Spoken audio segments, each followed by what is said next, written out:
Okay, Peter. It's time for the age-old question. Okay. Are you a Thelma or a Louise? I'll give you a hint. My middle name's Louise, so she's taken. That means you're Thelma. Jeepers.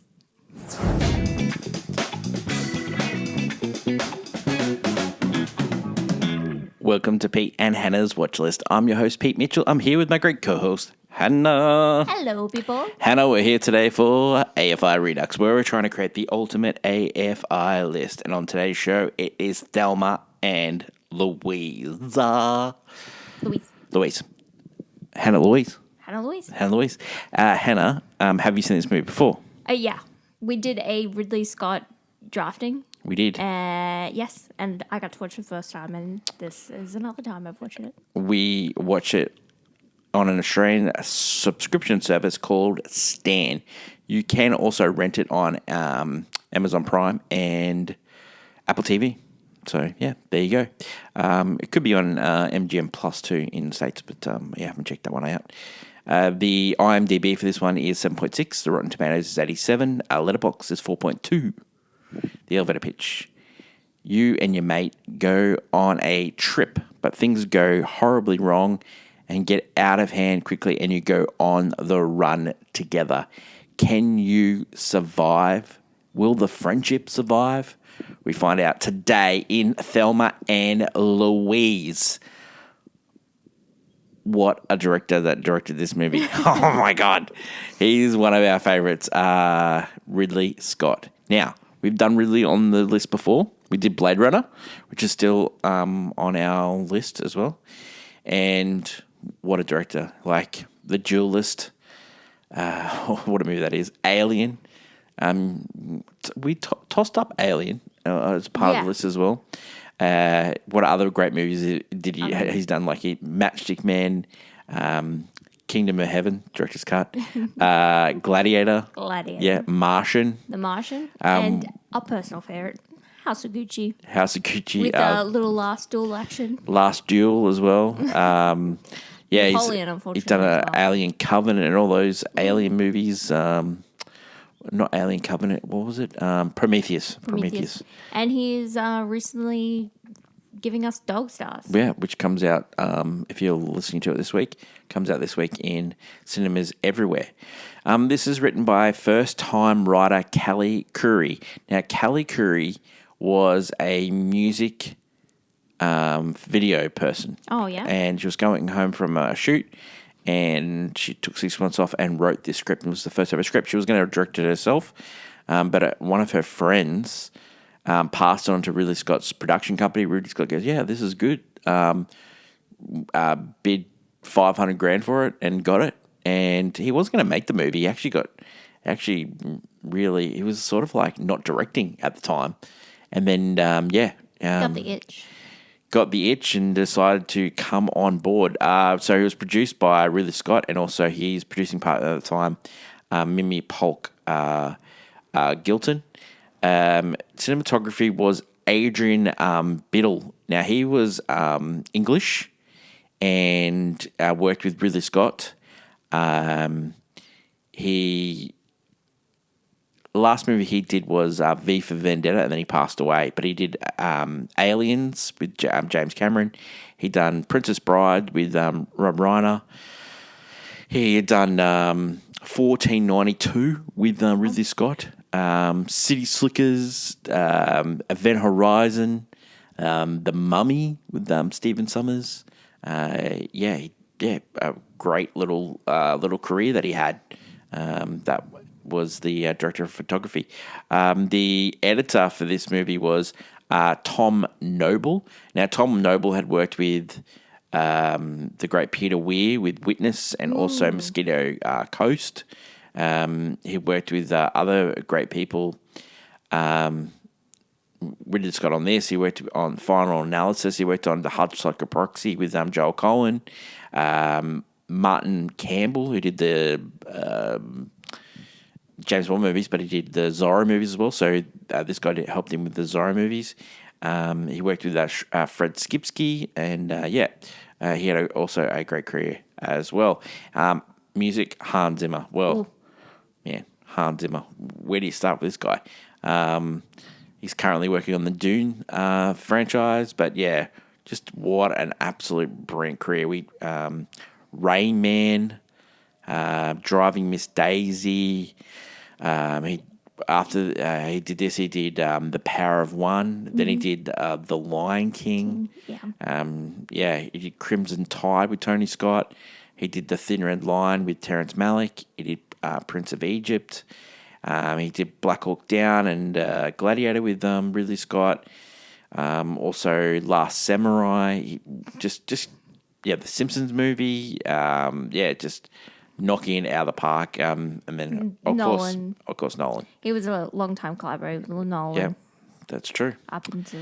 This movie was, production company was MGM and Pathé Entertainment and Percy Main Productions. Distributed by MGM Pathé Communications, which ended up folding. So it caused release problems. Release date was May 20th, 1991. It was in Cannes. It got released 3 days later in the United States. Running time was 129 minutes. Budget for this one was 16.5 and box office was 45.4. Now, box office. This is one of the ones that we always come back to somehow. What a year. I'm going to throw some movies out at you here. Yeah, tell me. I will. I know a couple. Okay, here's some good ones. Point Break. Ooh. Thelma Louise is at 28. Then you got The Rocketeer.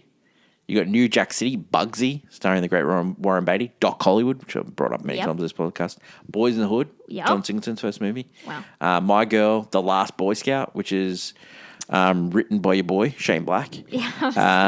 101 Dalmatians was a re-release and it made $60 million. Wow, God. Yeah, What about Bob? Oh. Which stars the great Bill Murray. Hot Shots, which I'm showing it to you. You're a big fan of. Yeah, huge. JFK. Need I say more?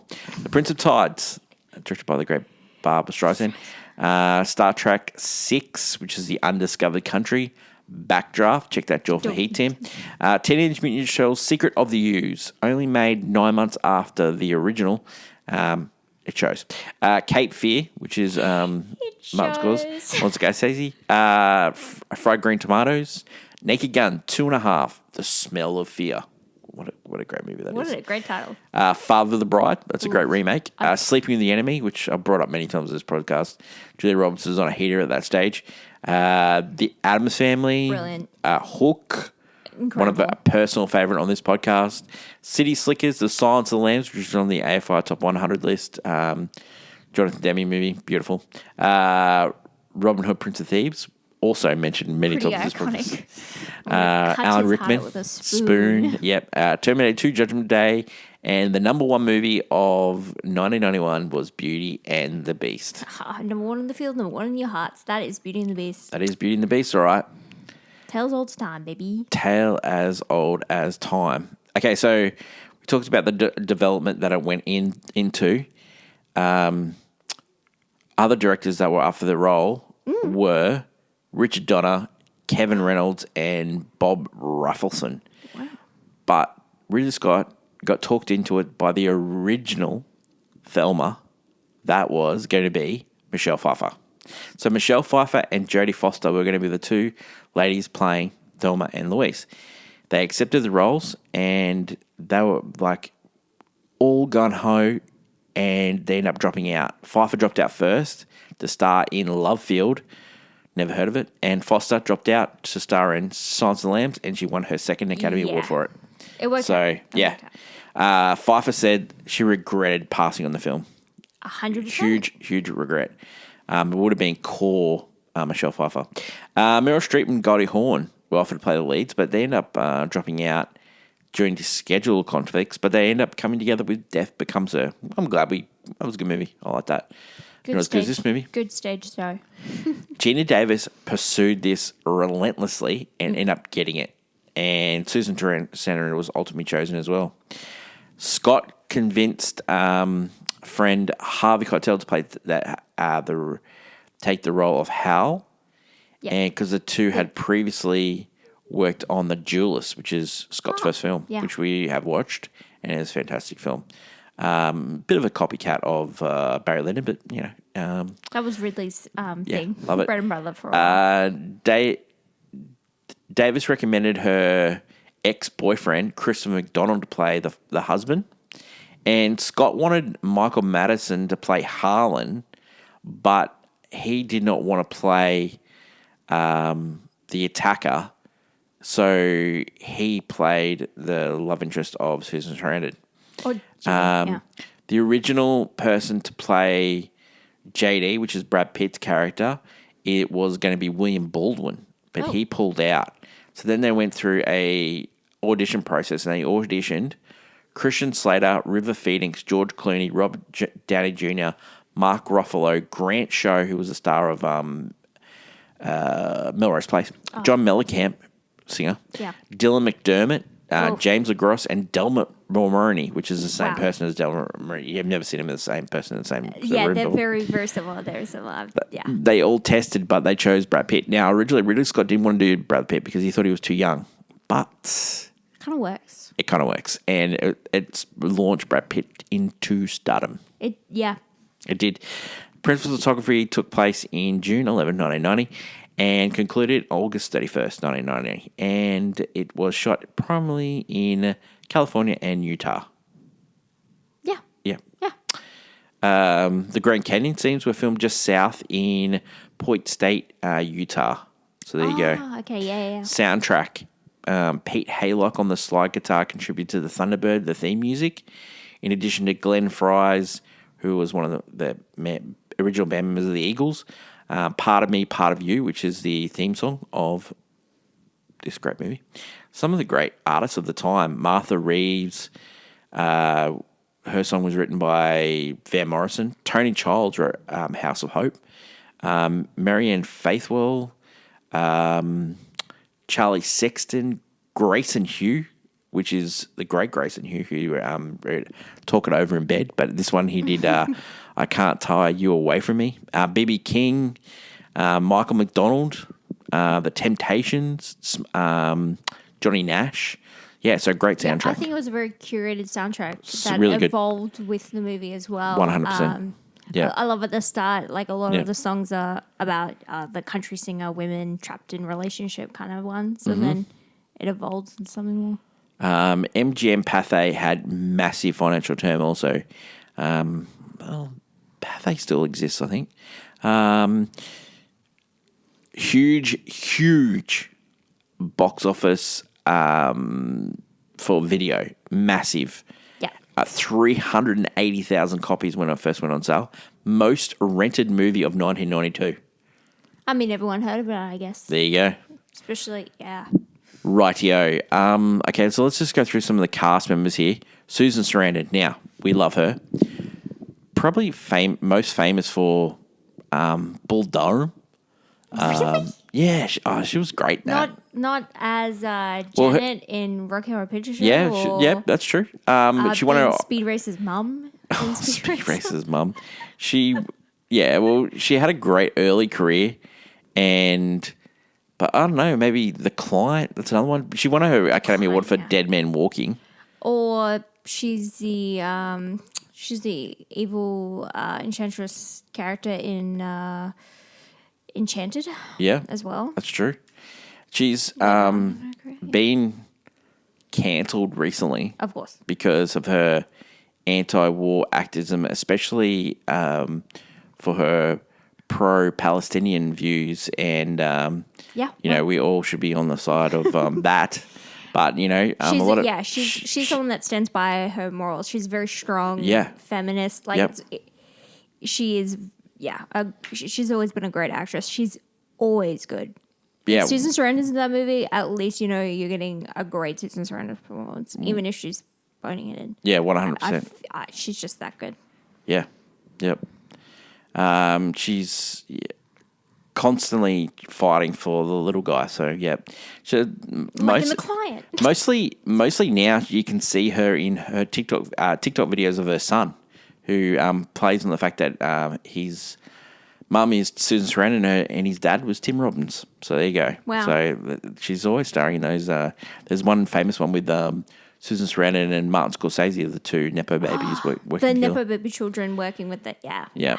But yeah, she had a great career, Susan Sarandon. Client is a great movie. Bill Durham's a great movie. Yeah. And it's never just like straight dramas. Like she'll pull in like a comedy and all that. Yeah. The Witches of Eastwick, she was great in that as well with Jack Nicholson, Cher, and Michelle Pfeiffer. We talked about that on the Mad Max 3 Row because George Miller directed that. Mm-hmm. Yeah, so I love her. Like starting like movies with Robert Redford, The Great Waldo Pepper from 1978, also Atlantic City. Nominated for many Academy Awards. I'd probably say this would be her most iconic role. Yeah, this would be close, I think. I don't know, Bull Durham's pretty popular. But again, I'm thinking about have I heard of Bull Durham and watched it? And that's you. But there's a lot of sex scenes in Bull Durham, and she is fantastic in them. And she met. I know what movie you're talking about. You have told me this movie in detail. Gina Davis. Now, Gina Davis won her Academy Award for a movie called The Accidental Tourist. Yes. Which fantastic film. She stars with William Hurt in that. She won it in 1988. Then off the back of that, she turned out Thelma Louise, and then she turned out a great movie called A League of Their Own. Wow. Yeah. But we have talked about Jenny Davis before on this podcast. We talked about it for Tootsie. She was in that in 1982. Yeah. She plays one of the actresses in the soap. One underrated movie that she's in, and no one really talks about it much, is A Long Kiss Goodnight. She is fantastic in that film. Brilliant. And she's got great chemistry with Samuel L. Jackson. Another, she was in Stuart Little franchise. Also, I know. She played a president in The Commander in Chief. Famously in bit part in Grey's Anatomy as well. Oh yeah. Yeah. Oh yeah. Oh yeah. One-time model. And end up marrying director Rennie Harlan, but sank her career with a movie called Cutthroat Island, which, is a terrible movie. Tough. Yes. Tough. She was also in Beetlejuice. Yep. She was one of the ghosts, yeah. But yeah, she was found for the Tootsie role by Sidney Pollack when modelling. Yeah. Harvey Keitel. Wow, what a career he had. Duelist. We talked about it before. But yeah, Mean Streets is one of Martin Scorsese's best movies. He's in that. Alice Doesn't Live Here Anymore. He was in Taxi Driver. He was in The Last Station of Christ. Also in Reservoir Dogs for Quentin Tarantino. Also Pulp Fiction. He played the wolf. Racist, great role. Moonrise Kingdom, Grand Budapest Hotel, Isle of Dogs for Wes Anderson. Yeah. Earned an Academy Award nomination for Mickey Cohen in Bugsy. He was great in that same year as this movie, actually. And, yeah, like Bad Lieutenant, Sister Act, we played, Red Dragon, National Treasure, he plays the cop in that. Treasure. Great friends with Al Pacino and also Ellen Burstyn, where they started the Actors Studio. So, they were the co-presidents of that. Studied under both the greatest acting teachers, Stella Adler and Lee Strasberg. Wow. Yeah, so great friends with Robert De Niro and stuff like that. Yeah, Harvey Keitel, great career. Michael Madsen just passed away recently, but we famous for Quentin Tarantino movies such as Reservoir Dogs and also Kill Bill Volume 2, also The Hateful Eight. People might remember him from The Natural, what we talked about on AFI. Also The Doors, Free Willy. What a great movie that is. So Michael Madsen, interesting career, Michael Madsen. I think he had some on-set issues, but it came through. Chris McDonald, now, I remember him from Grease 2 and also Shooter McGavin in Happy Gilmore. Shooter McGavin, yeah. And Happy Gilmore. Yes. But he was also the quiz host in Quiz Show, which got nominated for an Academy Award in 1995. He was Flubber, started Record of a Dream. Last scene in Happy Gilmore too. Yeah. Great. He is probably, that is. I thought he was great in Boardwalk Empire as well, but Chris McDonald, what a career he had. Stephen Tobolowsky. Now, Stephen Tobolowsky is a great character actor, and probably the most famous role that he had was Groundhog Day. Phil, Phil Connors. Just so good. And then Brad Pitt as JD. I don't think we've had Brad Pitt on the list. No, because we interview with vampires. Okay. No, okay. Well, we haven't talked about Brad Pitt, but he has had a very much great career as like an actor in a sense. He's always wanted to be a character actor and not play the pretty boy. But he is always the pretty boy. Yeah, that's true. That has been his shtick, and that's all he's had his moments though. And then one guy that you might seen at the end of this movie who plays the sheriff that gets locked in the trunk by Thelma is Jason Bay, and he was in movies such as G.I. Jane, and he was also like great TV actor with like TV shows as like Picket Fences and also Chicago PD. Wow. There you go. Wow. Yes. Great. So let's talk about the reaction to this film at the time. Now, this movie, polarizing reaction to this time. Janet Maslin of the New York Times loved the movie, so the screenplay was sparkling. True. Yes. Mr. Scott, known for his majestically moody action films, his exuberant comedy, and vibrant American imagery, well done to him. And then you've got Roger Ebert. He says, what Thelma Louise, aside from the great central tradition of the road picture and a tradition of roomy enough to accommodate Easy Rider, Bonnie and Clyde, Badlands, Midnight Run, Rain Man. This is about heroes, a woman this time, working class girlfriends from a small town, one a waitress, one the housewife, both ready to describe themselves as utterly ordinary but containing unexpected resources. This film has a great sympathy for human comedy. So good. Sarandon and Davis find Kelly Curry's script and materials for two plausible, convincing, lovable characters. They did that.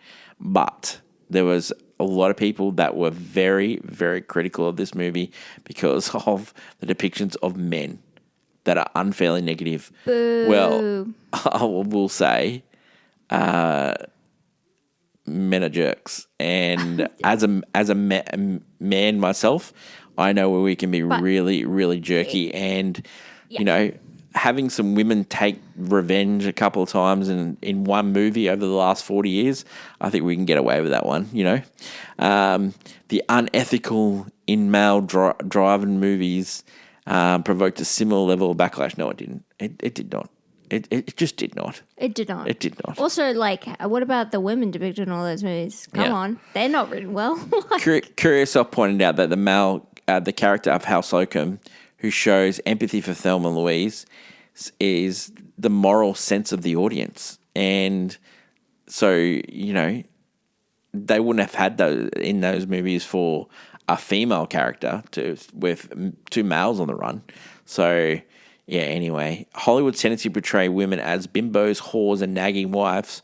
If critics are threatened, they're identifying the wrong character that is threatened in this movie. Could not agree more. Well, yeah. This movie was nominated for some Academy Awards. Okay, Best Director, Ridley Scott nominated. Best Actress, nominated for Jeannie Davis and also Susan Sarandon. Got beaten by Jodie Foster. Jonathan Demme beat Ridley Scott. Screenplay, Kelly Curry won. Now, Kelly Curry went on to create Nashville, which is a TV show. Mm. Sure. Yeah. Also went on to direct and, had a pretty good career. Did the biopic Respect for Aretha Franklin. Mad Money, which Katie Holmes turned down Dark Knight for Mad Money. I'd like to say. Mad Money. Let's not forget that. That's a big thing. That's a huge thing. And, what else did she do? She did Divine Secrets of the Yaya Sisterhood. Oh, yes. And also Something to Talk About with Robert Duvall and Julia Roberts. Cinematography was nominated, and Tom Noble was nominated for film editing. Highlights, really, the lack that this movie was nominated for Best Picture. So the Best Picture nominees that year were Silence of the Lambs, definitely should have.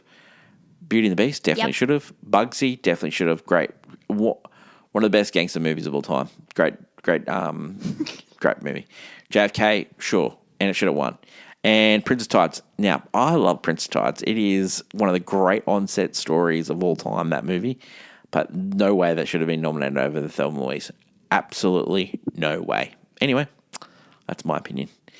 And that is my hot take for this week. Hannah, your hot take for Thelma and Louise. Thelma and Louise. Thelma and Louise. Well, I'm just going to come out right and say it. I think Thelma and Louise is by far the best on-the-run movie of all time.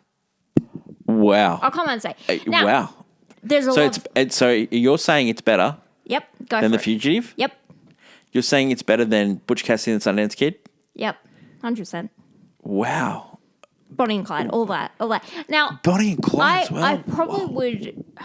I like I like watching The Fugitive probably more because it's a lot of fun and it's like we quote it a lot and stuff. But this film has a lot to say compared to any other film in that genre. And then another thing of just like that genre, the on the run usually is depicted with two male characters being on the run because they usually have done, they've robbed the bank or they've, they're hiding money or whatever. They're usually villains technically in their own story. They've done something wrong and they're just trying to escape the law.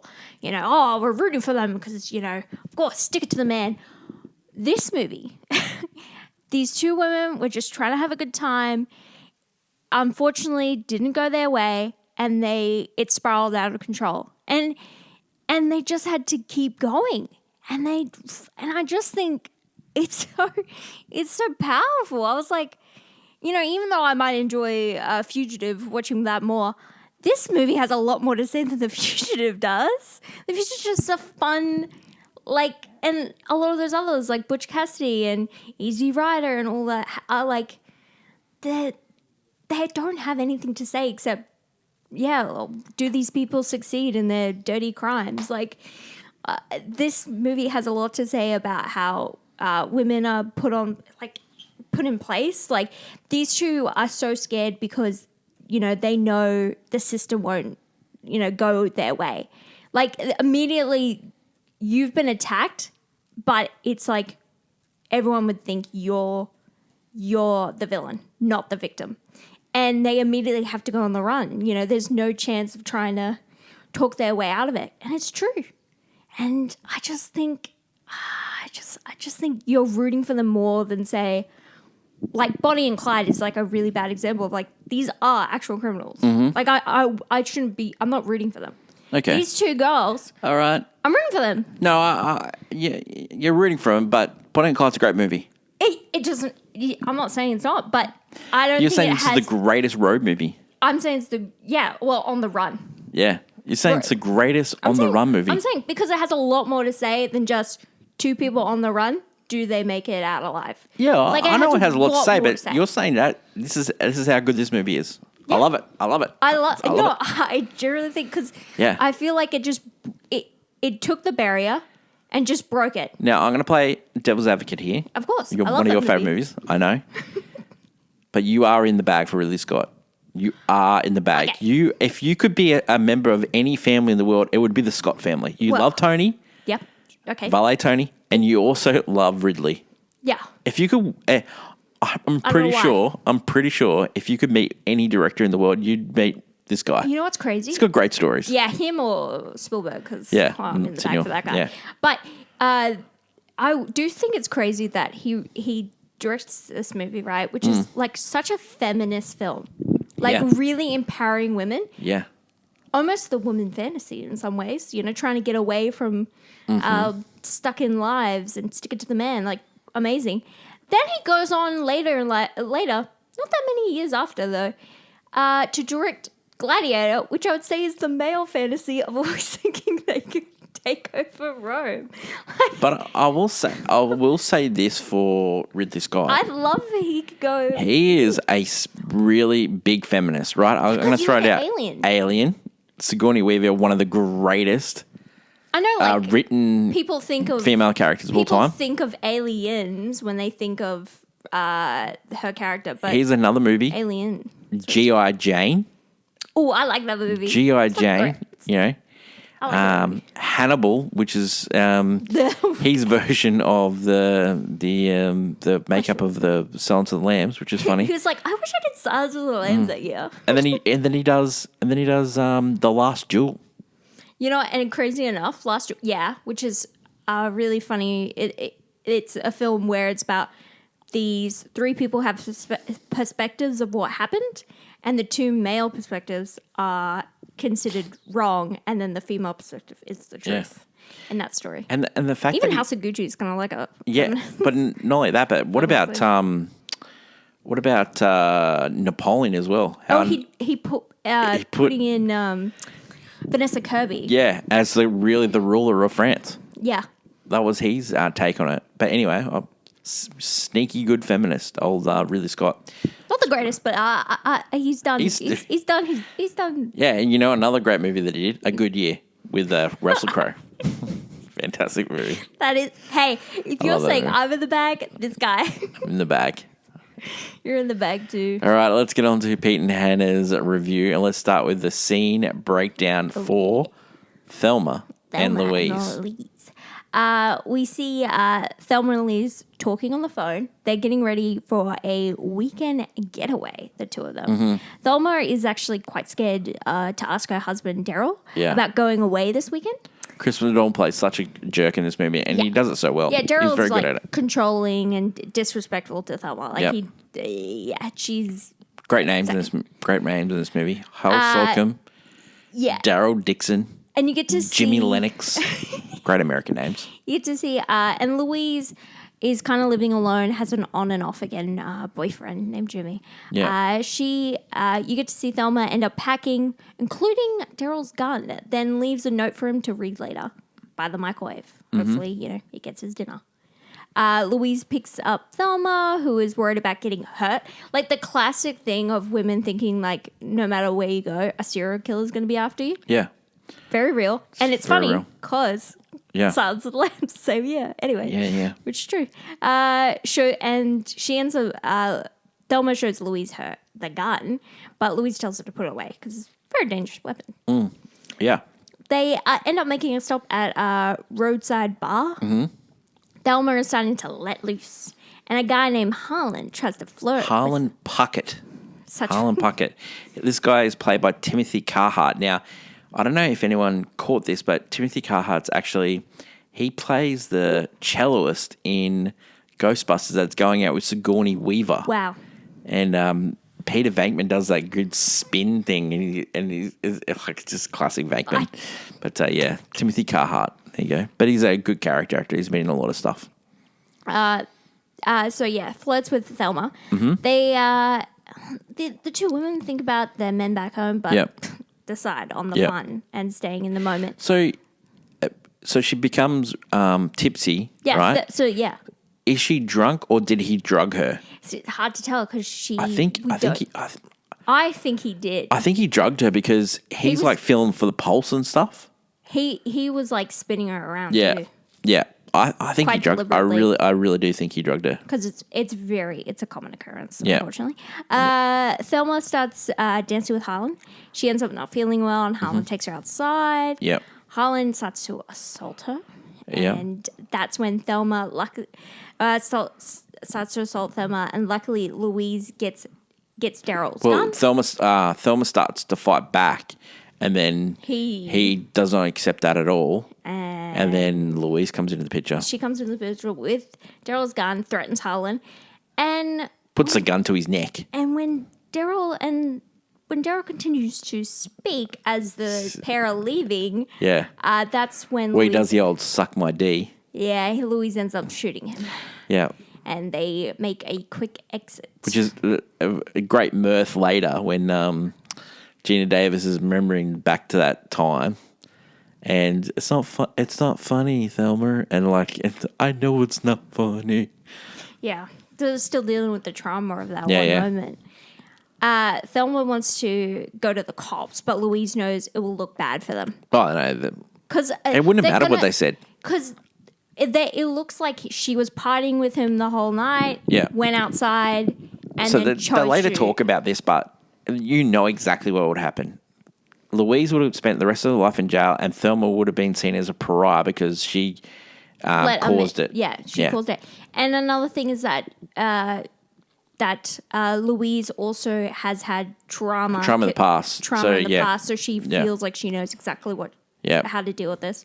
Yep. They stop at a diner to rest and then start driving the next day. This is like really well acted by Gina Davis. Like she's fumbles and she's like shaking, and she's really now she plays like the ditzy part for the first half of the movie, and then she becomes goes stronger. To a real character arc. She's really good in this, Gina Davis. She definitely deserved an Oscar nomination. She's really good in this. Susan Sarandon's great in this. Meanwhile, the cops discover the dead body of Harlan. They try to what? Yeah. Do you know what?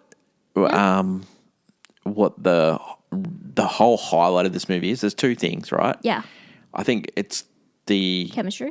The chemistry of the two characters. Yeah. Chemistry with Gina Davis and Susan Sarandon, and the way this movie looks. This movie looks. Oh. It doesn't look like a normal road movie. It looks absolutely stunning. It's like a painting with a road trip. Yeah. Comedy / drama / action. And there's some great action set pieces in this as well. It's given America. It's given America.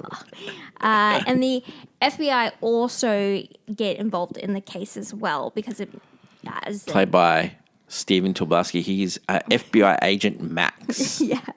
Because again, she starts crossing lines as they start traveling across state lines. And so can I just notice that, crazy enough, as soon as women have been identified to be at a crime scene, they are like full on hot investigating this. If it was the other way around, I don't know. Sometimes it's just really funny how good the cops are in this movie. Mm-hmm. When in a lot of the times these movies, cops aren't that good. Just a little bit crazy. Yep. A little bit crazy. Did some of the cops give you the vibe of Smokey and the Bandit? Yeah, especially how goofy they were about driving. I'm going to punch your mother in the mouth.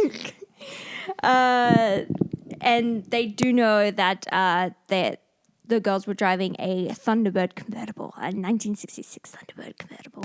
The fact that it took so long for them to get caught, isn't that shocking? Yeah. Well, I mean, it was a different time, but but Hal Slocum, who is the Arkansas State Police investigator, is quite thorough in his investigation. Yeah, he's pretty good. They stop at a motel. Louise calls Jimmy to wire her money she needs, which is like her savings. It's about $6,000. So they start heading to $6,700. Thank you for the exact amount. They start heading to Oklahoma City. Louise says she's going to head for Mexico, and Thelma's a bit unsure about it. At the gas station, Thelma calls Daryl and Daryl demands she comes home immediately. She tells him off and lets Louise know she's actually going to be coming to Mexico with her. Like, she's done with that. JD, a very handsome, charming young drifter, approaches Thelma asking for a lift. Louise is quite reluctant, but later down the road, when they meet this drifter again, she gives in, and they take a liking to him and drive with him to Oklahoma City. When they get there, Jimmy surprises Louise by delivering the money in person. He becomes angry in the hotel room when she does not answer his questions, and she goes to leave. Jimmy then apologizes, gives Louise a diamond ring, prompting her to question his timing. They spend the night together. It's actually really down to like these two. She's like trying to understand this guy, because he loves her, but he's not conveying it right, and it's like a really deep, meaningful conversation. Meanwhile, JD talks his way to Thelma's room, and she learns that they're like having fun playing like games of patty cake together, and she learns that he's a convicted armed robber. Who has violated his parole. He also teaches her his spiel that he gives the robbing. Yeah. And they do it. Yeah. And for the first time, Thelma has had it was really good. She might have had a orgasm. Yeah, she was enjoying herself. Oh, man. The following morning, Louise ends up telling Jimmy that she will not marry him. Yeah. And Jimmy leaves devastated, but he still, cares about her. Yeah, for sure. Like, he's a good guy. Thelma later tells her about the night with JD. Louise panics because she realizes that Thelma Well, she doesn't left panic him- at the start. She goes, "Oh, congratulations, you finally had it." But then... where is JD? Oh, he's in the room having a shower. You left her inside with the money. With the money? And she doesn't even know he's a convicted Like, really, Louise handles it so well. Like, Louise saves Thelma, then gets money for their trip, and Thelma loses the money. And Louise, Thelma has to. Thelma she really does handle it pretty well. Like, she doesn't go off the handle at all. Which she should. Because that's her life saving too. That wasn't just... She's come to her aid. She's thrown up after shooting the guy. Like, she's still in shock. Yeah, and then she's in the car waiting for Thelma. Yeah, she's distraught. But Thelma is a little bit guilt-ridden. But she has learnt a new trick, so she just takes charge and goes into a nearby convenience store and robs them. And she's very kind while doing it. So this actually put a spotlight on them big time. Because at this stage, they were asking for questions. Yeah. But now they've just robbed a convenience store. So what gets me is they can get the videotape for this robbery, but they can't find the girls. Like, come on, guys. Come on. You're better than that. I mean, they're pretty slippery. Anyway, yeah. Again, police can't do their job. That's the whole point. The police question JD. Yeah. And tap into the phone line at Daryl's house, actually. Yeah, this is like Harvey Keitel, like saying, mate, if these girls get in trouble, it's because of you. They would have been fine without you. He's so sympathetic to Thelma and Louise. Yeah. Slocum sympathizes with the pair situation. I think he's more sympathetic to Louise than he is Thelma. Because after Thelma does that thing, he's but in a sense that he understands, and he is like the audience, because the audience are sympathetic. It is. They understand. No, it is. Yeah. And it's having that character, drives the heart, I guess. He understands why they did not report Harlan's killer. Yeah. During a few brief phone conversations with Louise, Hal expresses concern that he'll be unable to persuade her of surrender because it's getting dicey. It's getting dicey. Later, Thelma and Louise are pulled over by a New Mexico state trooper. Before you get on to that, I really like the scene where ring your husband, and if he the way he sounds, find out if they're bugging the phone, and the way he sounded was, "Hello, Thelma." Hang up straight away. They know. They're in. Because immediately, if it was classic, not bugged, he would just start yelling at her. Classic Christopher McDonald right there. Very funny. They get pulled off for speeding. Mm-hmm. Crazy. Yep. Knowing he will soon discover that they're wanted for murder and armed robbery, Thelma holds him at gunpoint and locks him in the trunk of his police car. That's true. Driving further west, they encountered Thelma, a truck driver, who makes obscene just gestures to them. Like, he's just a bad guy. They pull him over and demand an apology from him. When he refuses, they shoot up his fuel tanker and it explodes. A little vigilante justice for them there. The FBI managed to locate the women, who lead them on a high-speed chase. They're finally cornered only 100 yards away from the edge of the Grand Canyon. Hal arrives at the scene, but the women refuse. By the way, he arrives by helicopter that comes out of nowhere. Yeah. The girls in this scene, because I think I filmed it in order because they needed to get them have a tan towards the end. They look absolutely stunning. The way they look in that scene in the car where they're overlooking the Grand Canyon, absolutely amazing. This scene gets me so, just before this, when they're talking to each other, they know the end is coming. Yeah.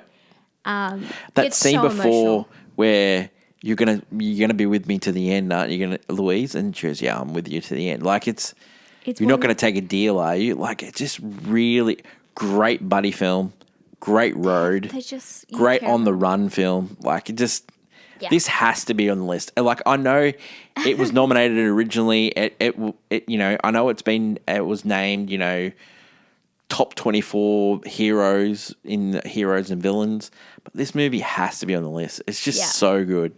Rather than be captured, Thelma proposes that they keep going. They kiss, hold hands as Louise steps on the gas, and Hal runs. He tries running to them on foot when they're on a speeding car, waving at them to stop. They accelerate off the cliff and fly off to their demise, I guess. Yeah. Because it's one of those shots of in the air, flash to white. Credits. Great ending. Absolutely perfect ending. Yeah. They didn't get away. They didn't get caught. Like, it's just a great ending. It's great written script. It on their terms. Yeah, perfect. Yeah, and big thing was just like them trying to... And then you get the montage. Great. Them trying to get like freedom. So good edited. Before I go into should people watch this movie or not, do you reckon if they remade this movie, they'd make one of them fall in love with the other? They would add maybe a dynamic of that. Yeah. I think I love the idea of them just I just love them being friends. Yeah. Because friendship is like that, especially female friendship. Yeah, ride or die. This is the ultimate ride or die movie. Very emotional. Ultimate ride or die movie. Thelma Louise. You got to see it. Ultimate ride or die movie. Hannah. Yeah. Would you recommend people to watch this movie? 100%. Were you surprised that it wasn't on the original? The revisit? All of 2007. Yeah, the revisit. I was actually really surprised. Why wasn't it? Because why was a movie like Easy Rider on that list and this not? Well, we're swapping out Easy Rider for this. Yeah, 100%. It was pretty easy. Wow. God, the dad jokes just Sorry. Yeah. Would you buy this on Blu-ray? 100%. This is we're gonna fix that. We're gonna get this on Blu-ray for sure. Would you recommend people to watch this?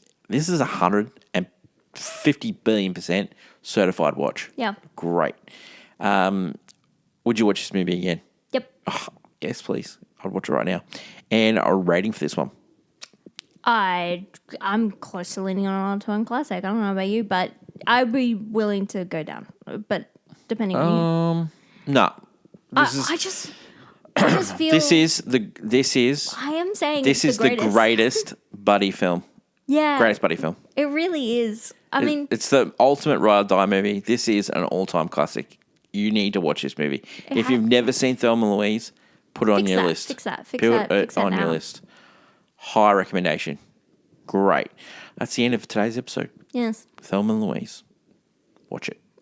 Yeah. Next week, what are we going to do? Well, what are we doing? From 2001, we need this guy on the list. I don't think we've got him on the list. All right, tell me. So we need this guy on the list. Who's this guy?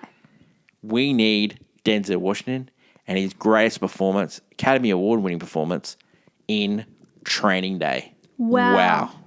You haven't seen it? No, I've not seen it. We've got it on 4K. I thought it was originally about something else, but it's about cops.